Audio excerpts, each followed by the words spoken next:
Assalamualaikum warahmatullahi wabarakatuh. We are from Al-Irsyad Al-Islamiyah Senior High School Purwokerto, which includes member Ahmad Lutfi Hasan, Aditya Praja, Buran Aulia Syuhada, Ihsan Ramadan, Izzat Zaid Sabilillah, Azmi Nur Evelyn, and Alifia Nur Faiza. So now we will briefly presenting our research with the title Utilization of Polypropylene Waste with the addition of natural fiber Agaves Salana and Musa Textilis in the process of making composite boards. So the background of our research is motivated by plastic waste, which is one of the main problem of waste management in Indonesia. One type of plastic that causes a lot of waste is polypropylene and polyethylene. Polypropylene is also difficult to decompose. Polypropylene plastic is a semi-crystalline thermoplastic polymer. So best for the problem, we are make a composite board with Agaves Salana and Musa Textilis because of their fiber is one of many natural fibers which contain natural polymer, namely cellulose. Sisal is one of the fiber-producing plants as a source of natural polymers. This plant grows on calcareous slope and dry climates such in East Java. Sisal doesn't require a lot of water to grow up. Besides sisal, there is abaca bananas. Abaca banana, or also called Manila banana, is a typical Filipino plant but also grows wild in Indonesia. Abaca fiber has been widely used in various fields around the world. This research method is carried out by conducting tests in the laboratory. This research method used is to determine the characteristic of how the quality of microcomposite boards. This research conducted at the chemistry lab of Al-Irsyad Al-Islamiyah High School Purwokerto and the Cibinong Biomaterial Lab. This research took place from the 2nd of January until 12th of February 2020. The materials used in the manufacture are sisal fiber, abaca banana midrib fiber, and black and blue polypropylene plastic waste sheet.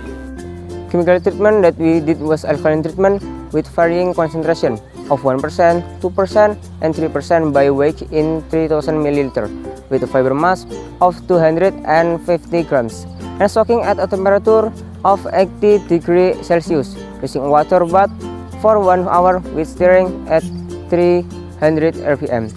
After that, the fiber is rinsed until it is not slippery or free of alkaline solution. With water, they squeeze it and dry it in the sun to dry. After drying, the fibers will form lumps due to the formation of hydrogen bonds between the fibers and need to be massed again using a disc mill with autofilter.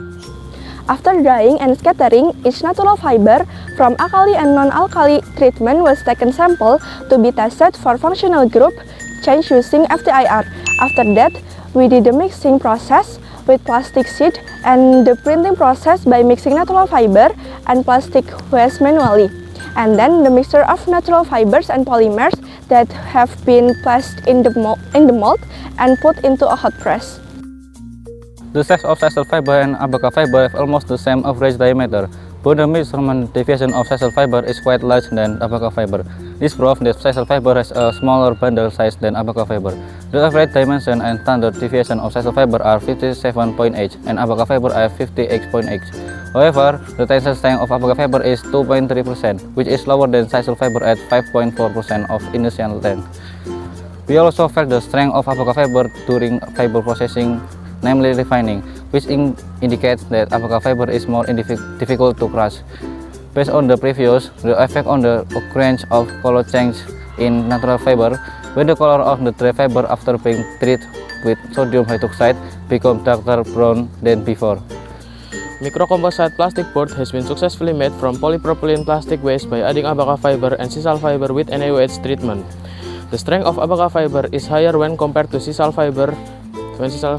Alkali treatment of natural fibers didn't significantly increase the strength of the natural fiber microcomposite plastic board, but treatment is still needed to increase the wettability between polymer and fiber by adding a coupling agent. The amount of fiber added to the plastic waste greatly affects the strength of the plastic board. The optimum amount is as much as 5% by weight of the board.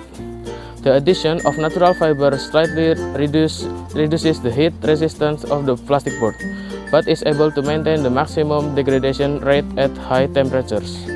So that addition of natural fibers has the potential to improve the properties of microcomposite boards. Okay, that's all from us. Thank you for your attention. Wassalamualaikum warahmatullahi wabarakatuh.